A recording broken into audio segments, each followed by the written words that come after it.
के कविता का दौरा कुतुबुल्लापुर। हैड्रा की कार्रवाई से बेसहारा मुतासिरीन से मुलाकात। हुकूमत के रवैये की शदीद मजम्मत, नाइंसाफी के खिलाफ जद्दोजहद का अज़्म। सदर तेलंगाना जागृति व साबिक़ रुकन पार्लियामेंट निजामाबाद कलवाकुंटला कविता ने आज सुबह कुतुबुल्लापुर हल्के का दौरा किया। इन्होंने हैड्रा की कार्रवाई पर शदीद बरहमी का इजहार किया और मुतासिरा खानदानों से मुलाकात की। इन्हिदामी कार्रवाई के नतीजे में बेघर होने वाले मुतासिरा खानदानों के दुख दर्द को सुना और इनके साथ इजहार हमदर्दी किया।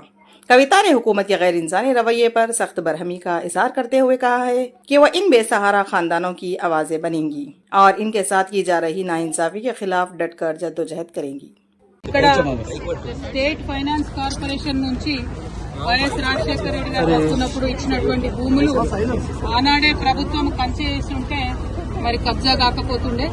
ఇవాళ ఇక్కడ మేము పోచమ్మ బస్తీలో ఉన్నాం. ఈ 260 ఎకరాలు అదేవిధంగా ఇంకా పక్కకు ఉన్నటువంటి కొంత ల్యాండ్ మొత్తం కలిపితే ఒక 400 ఎకరాల ల్యాండ్ అనేక సార్లు కబ్జాకు గురైంది. మరి అన్ని ప్రభుత్వాలు మారుతూ వస్తున్నప్పటికీ కూడా ఆ కబ్జాను విడిపించలేకపోయినారు. ఇప్పుడు హైడ్రా సడన్ గా వచ్చేసి పెద్దవాళ్ల జోలికోకుండా పేదవాళ్ల ఇండ్ల మీద పడి రాత్రికి రాత్రి మరి మీరు ఖాళీ చేస్తారా సస్తారా అని చెప్పి చిన్న చిన్న పిల్లలు ఉన్నారు. ఒక పక్క వర్షం పడుతుంది, ఇంకొక పక్క పండగ వచ్చింది. అన్ని ఉన్నటువంటి సందర్భంలో కూడా మరి ప్రత్యేకించి కూలగొట్టడం దారుణం. ఇవన్నీ ఒక పక్కనైతే కోర్టు ఇదివరకు స్పష్టంగా చెప్పింది, ఆ శనివారము ఆదివారము మీరు ఎవరి జోలికి వెళ్ళకండి, వాళ్ళు కోర్టుకు వచ్చేటటువంటి అవకాశం ఇవ్వాలి. ఈ దేశంలో న్యాయ వ్యవస్థ ఉన్నది కాబట్టి న్యాయ వ్యవస్థను గౌరవించాలని చెప్పింది. అయినా సరే ఈ ప్రభుత్వం దాన్ని విస్మరించి నిన్న ఆదివారం పూట వచ్చి ఇక్కడ బస్తీలో ఇండ్లు కూలగొట్టడం అంటే మామూలు విషయం కాదు, చాలా దారుణమైన విషయం. అసలు చాలా పేదవాళ్లు, ఎందుకు చాతగాని వాళ్ళు ఉన్నటువంటి వాళ్ళని కూడా, ముసలి వాళ్ళని కూడా రోడ్డు మీద గుంజేసి మొత్తం కూలగొట్టినటువంటి పరిస్థితి చూస్తా ఉన్నాం. ఇది దారుణం. ఇంకా ఘోరం ఏంటంటే ఇదివరకే కరెంటు స్తంభాలు, కరెంటు బిల్లులు, గ్యాస్ బిల్లులు అన్ని ఉన్నటువంటి వాళ్ళని కూడా కనీసం బేఖాతరుగా తీసేయడం. ఇంకా మీదికెళ్ళి అబద్దం చెప్పుడు మేము నోటీసులు ఇచ్చినాం కాబట్టి కూలగొడుతున్నామని.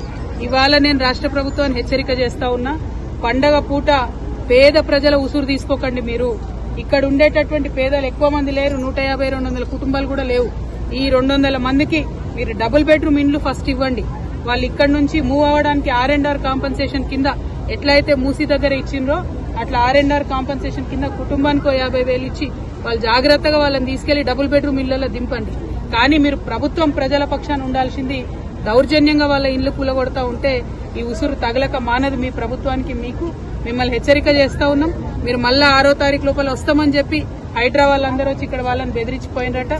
6వ తారీఖు లోపల మీరు ఖచ్చితంగా డబుల్ బెడ్రూమ్ ఇండ్లు వాళ్ళకి ఇవ్వాలి.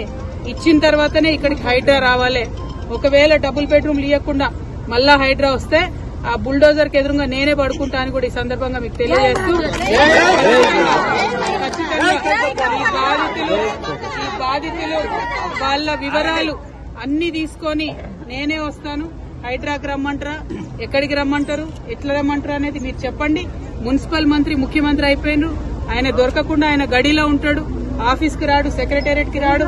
ఎక్కడికి పోయి ఇవ్వాలి ప్రజలు, ప్రజాపాలన అని చెప్పిండ్రు. అక్కడ రోజు ఉంటే వచ్చి అప్లికేషన్లు ఇవ్వమన్నారు. అక్కడికి ఒక్కసారి వచ్చిండు ముఖ్యమంత్రి గారు లాస్ట్ 2 సంవత్సరాలలో.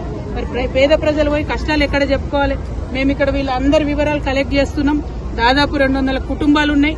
ఆ మొత్తం వివరాలు తీసుకొని మీ దగ్గరకు వస్తాం. మళ్ళా బుల్డోజర్ వచ్చే లోపల వీళ్ళకి డబుల్ బెడ్రూమ్స్ ఇవ్వాలని కూడా నేను డిమాండ్ చేస్తా ఉన్నాను. Thank you. జై తెలంగాణ.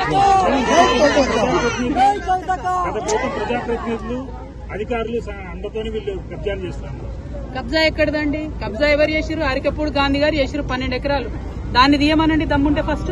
అది తీయకుండా చిన్న చిన్న పిల్లలు పెట్టుకుని కూలీనాలు వేసుకునేటోళ్ళు, రాళ్ళు కొట్టుకునేటోళ్ళు ఇండ్లు తీసి ఏం హీరోయిజం చూపిస్తారంటే ఎవరి మీద చూపిస్తారు?